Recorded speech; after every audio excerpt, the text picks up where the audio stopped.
Hello viewers of Citizens Network Gambia, welcome back to your favorite platform, CNG. We are here at the Independence Stadium, where the Ministry of Youth and Sports, with delegates from the Independence Stadium, will take us a tour for the completed first phase of the renovation at the Independence Stadium, as the second phase just kicked off 2 weeks ago. The renovation is currently on high gear as laborers, both on the pitch and outside the pitch, are working harder to see that they meet the standard of the CAF demand. Do follow us for this interaction with Minister and the delegates right here at the Independence Stadium.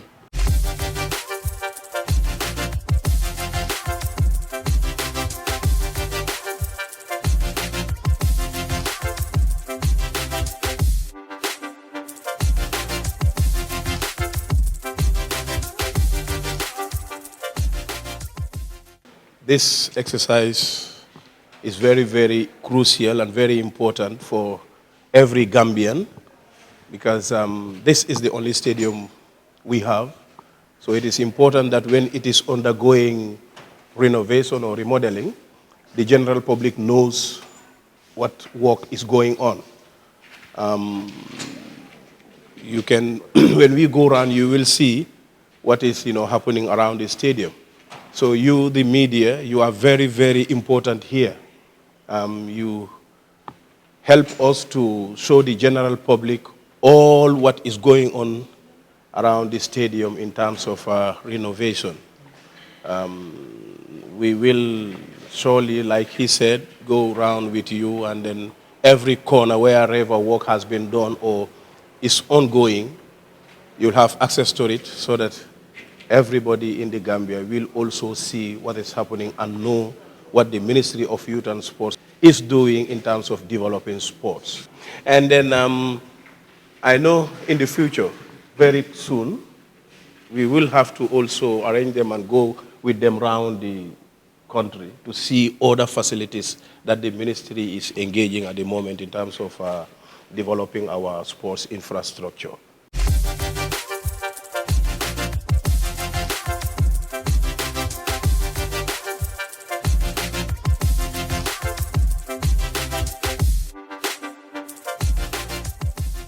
What you see these guys are working now is to have the pipes in front for the sprinklers, for the grass that we are going to grow here. And then the other one is the fence. You can see the fence. It's going to be lifted for security reasons. These are queries we received from CAF before that there's no security, enough security. So they're going to lift the fence up so that it can be secured, the stadium will be secured, that you can have kids not coming over, or when there are matches, you will not have people climbing over the fence. And the slabs are supposed to be here, and you will have grass here. So this place can be used at the same time as parking for vehicles. There will be signages that will show people where to park. If you are coming to this pavilion, you can park here. If you are on that VIP, you can park over there and throughout the stadium. So it will be very clear and open to everybody coming to the stadium.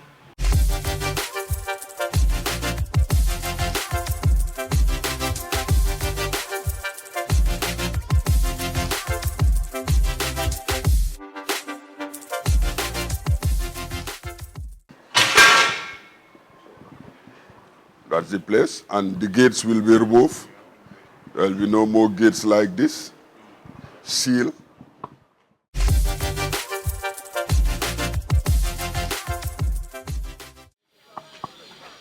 You can see them now, what the work they are doing about the fence. Remember, this fence we are here since 1984, when the Chinese built this structure, and it's a solid structure. And we want the same solid structure again. And that's what the work they are doing, trying to remove the pillars and trying to get other pillars that will make the place much stronger, much better. And so that's the work they are doing now, going to lift the fence so that it can be very, very solid and strong. Huh? That's what they are doing now on this side.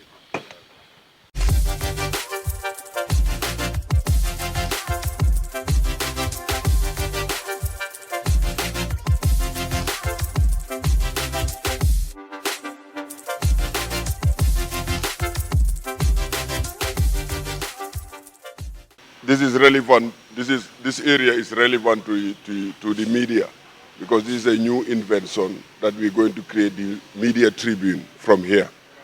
You will have your own steps, toilets to go to your own area, where you will sit and cover the match. You know, so they will start working on that now, so that you will no longer be part of the spectators or public going inside the stadium. You will have your own area to go up and watch your match, do your covering and your reports and everything.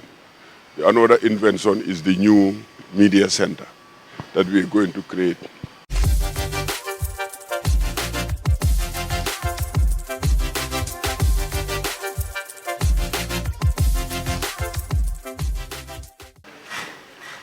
This is going to be the media center, where it will be divided into two. You'll have the media, the press conference area, and the media center, where you can sit down, do your reports, and send your information.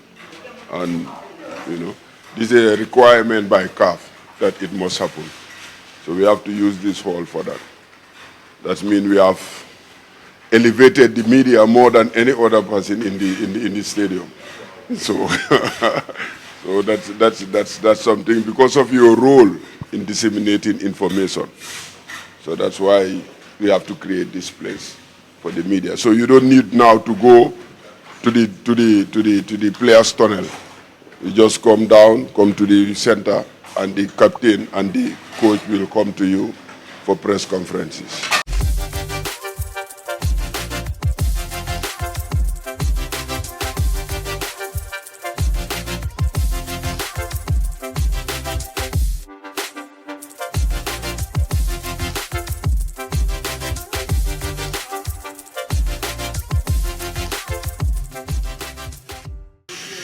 The area that is left is going to be for the media tribune. I think it's catered for about 50 journalists to cover matches, about 50 journalists to cover matches. It will have table, cables, internet facility, everything. So when you come to matches, you will be able to cover the match without any problem of having internet or electricity or writing table or everything. Everything will be provided for in the media center. Okay? And then we have the drainage system they are working on. You can see that, you know, they'll all have to do everything. The drainage system, the playing ground. Because from now on, in every match, we have to make sure the playing ground is empty from people. People cannot be on the training ground. How about this stuff? They will be covered, everything. And the tracks is in the third phase. So, but the tracks will be covered because in picture it's not beautiful. So for matches, everything will be covered. So that when you see it, you will see a very beautiful place. Yes, we can put artificial turf or it can be something that can cover it to make it beautiful. You know, but the idea is to have it tough or something else, you know. So we have to take the picture. The picture has to be beautiful when there is a match, and our first match is crucial here. 50 could it be minimal? Will this include international media also as well? Yes, minimum. 50. Minimum. Could be 50. Yes, minimum 50. Maximum, it depends. You know. For international games? For local games even. For local games, international. It's for the stadium. Any activity happening at the stadium, the media will be here. Nobody should sit here apart from the media. This is only specially for the media. So others can sit anywhere you want. You can buy a ticket and sit anywhere you want. But as far as you are a media person accredited to come for that activity, you'll have to sit here and cover the activity happening. Football match, political event, athletics, you know. So those are the main things that is covered in the stadium. So.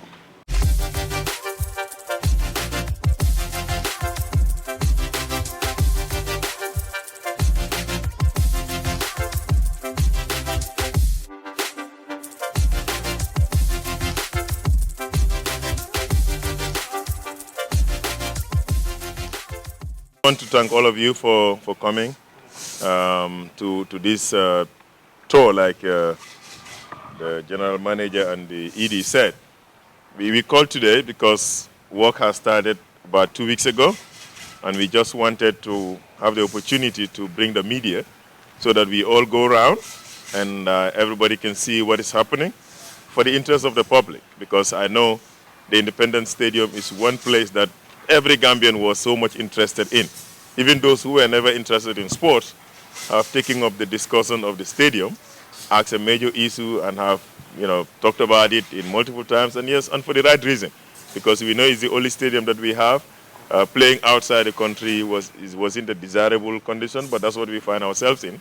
But as you can see, work is progressing, has just started, and like Mr. Fai said, our anticipation is that in 4 months' time, from the period of starting, the work will be completed, and we will be able to bring back our matches to play at home. So generally, as you all see, the second phase don't have much to do with what happened in the first phase. The first phase is completed initially, and now this is the areas that have been recommended. And again, I know this has been an issue when people say the last time, well, CAF said our stadium does not qualify. And I've always said this, that was a decision that was made a long time ago. Our stadium was not qualified, even last year. What happened last year was, based on the advice of the Federation, the ministry decided to invite a CAF official to come on the ground and look at the work that we task ourselves to do, where we have gone so far, and also advice, because they know exactly what their expectation is. So their advice is what we have incorporated and took it into what is called the first phase, so that we can be able to meet the requirement that CAF wants us. And again, I want to take this opportunity to reiterate that CAF's visit the last time was not a CAF-initiated activity, it was a ministry-initiated activity based on what we were doing. And our intention for them to come and look at what our plan is and advise us on whether it is good enough to meet CAF standard or not. And what they said was what we tasked ourselves to do in the first phase was not good enough, and we needed to add. But it came at the right time when work was still going on, and then they can be able to look at it, and that's what happened. So the second phase, like you all saw, is includes some demolitions, as you would see, with the media center and the media tribune and the press conference center, which is a big issue for CAF. So the area that is reserved on the democracy, as we call it, is going to occupy about 50 seats of the journalists. And those seats are coming along with their desk and plugs and other internet access. That will be for the media. And the one right behind us is where the media will now have their press conference on one part, and on the other part, it will be for the media briefing, for the media to prepare their stories and be able to send them during halftime or at the end of the match or anytime. So you can do all your work here with everything being available. And then the other part, like Mr. Fay explained, is the landscaping. So we have 2 areas of landscaping. On this part is the soft part, which is going to have the Bahama grass and flowers to beautify the area. And on the other part, the outer part, there will be a complete slab, which is the hard land surfacing, which is going to go around the entire stadium. And those are the areas also we would have our parking lots. And the parking lots, according to the requirement, is supposed to be numbered, and it's supposed to have zones. So if you're coming to, example, the East Zone, you know that my parking lot would be East Zone, maybe parking lot number 3 or number 5 or number 20. So every vehicle that is coming, if you buy a ticket to coming, then you know that you're supposed to park on that side because that's where your seat is going to be. Same thing with the numbering of the seats of the stadium. Each seat in that stadium is going to have a number, and people would be expected to know their ticket. When they buy their tickets, on their ticket, the number would be there. You don't have to worry about anything. You just come, and you know you are in Zone A, you are in seat number 10, you go and sit on those areas. So those are the security aspect. And the outer fencing, which is the outer perimeter, is going to fence the entire stadium. So right here is where the fence will be placed, and it's going to be metal. And the construction company is here, Jigo, that are going to do that. So they will run the metal fence across the entire main bowl. And then you will have only entrance gates in the major areas. Like if you come in the VIP area, you will have an entrance gate that leads you in. If you go to the scoreboard, like we call it, area, you will have an entrance gate that takes you in. The same thing with all the 4 zones. And those will be the only entrance gate that will lead to the stadium. And it's not going to be open as it is right now. And the fence, the requirement is that we need to make it higher than it is. So in areas where there were visible cracks or the engineers recommend that they're going to demolish it, they would demolish. As you saw on that part, you will see them demolishing those areas. On the other part, they have also demolished those fences, and they're going to put up a new fence. But in areas where it's considered strong enough, they will just increase the height, and everything would be at the same level at the end of the day. So these are some of the works, as you might have already seen. And of course, the scoreboard, we're going to have an electronic or LCD scoreboard, like they call it, which is going to give you real-time events as they happen while the match is on, with the coordination of the TV center or the cameras centers over there. What's it called? The media? The media center. Okay, so with the coordination of the media center, so whatever is happening at the stadium can reflect on the scoreboard. So these are generally some of the works that we task ourselves to do. And delayed as it might be, we all know what the problem was. It was an issue of funding, but eventually we were able to get the funds, and now we have started the work, and we look forward to its successful completion and for us to host our matches. So that's the general introduction. If you have any questions, you're free to ask. Come in 4 months' time, we'll be playing here if there is a match that is scheduled for the stadium. Inshallah. I don't see any reason why we cannot play here after those periods. Like I said, it's intensive, but yes, we should be able to play here after all of those things. I mean, because it's two aspects. It's what we're doing and what CAF wants, as per their stadium regulation of 2022. And if they say do this, do that, if we do that, then we should be able to pass. Yeah. Still coming again, when it comes to monetary terms, how much money are we talking about funding the stadium from the beginning of that first phase? Now we're into the second phase. And let's say up to completion, even if it is projection, because the public would want to know. Yeah, we spent, like we said earlier on, the initial budget was about 160 million. We spent about 130 million. Now the second phase is 153 million. So if you add 153 plus 130 million, it gives you what? 280 million. Yeah, so 280 million some hundreds is what the anticipated first and second phase is going to be. Yes, in fact, the third phase is even more expensive, which includes the tracks, the floodlights, and the secondary phase out there. Media is dependent, media is growing.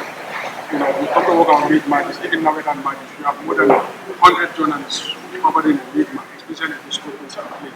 Yeah. Let's say we have Gambia Senegal playing, the Senegalese media has to come, total of 200, or even more than that. So don't you think it would be ideal to factor that before you come and travel from and tell you that it is definitely so. Well, yes, I mean, I agree with you with the interest in sports, 50, but 50 we really is like the minimum, right? I don't know, it could be more than that, but what we are working on is 50. Now, if you look at the stadium overall capacity, it has also reduced significantly. We were talking about a capacity of 25,000. With the individual seats installed in both the VIP and in the general stands, this capacity has dropped by almost 10,000 less. So we're looking at about 15,000 people that are going to be on the stadium, which is a small number compared to the population size.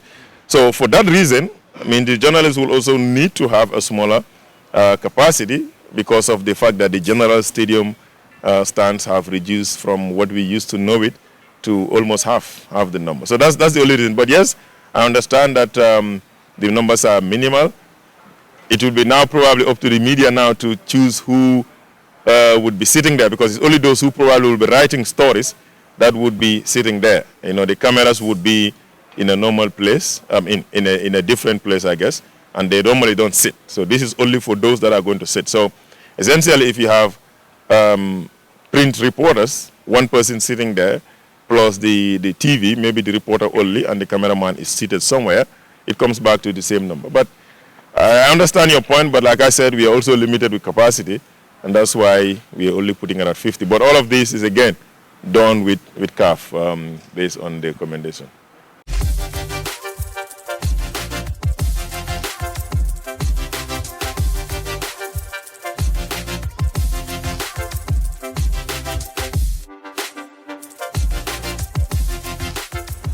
Well, viewers, those are the sites visited by the Minister of Youth and Sport alongside with the stadium manager, Ibu Faye. The work is currently ongoing. According to the Minister, $153 million is budgeted for this second phase, which has kicked off 2 weeks ago. I was your presenter, Alu Sise. Thank you for joining us. Bye till I come your way next time.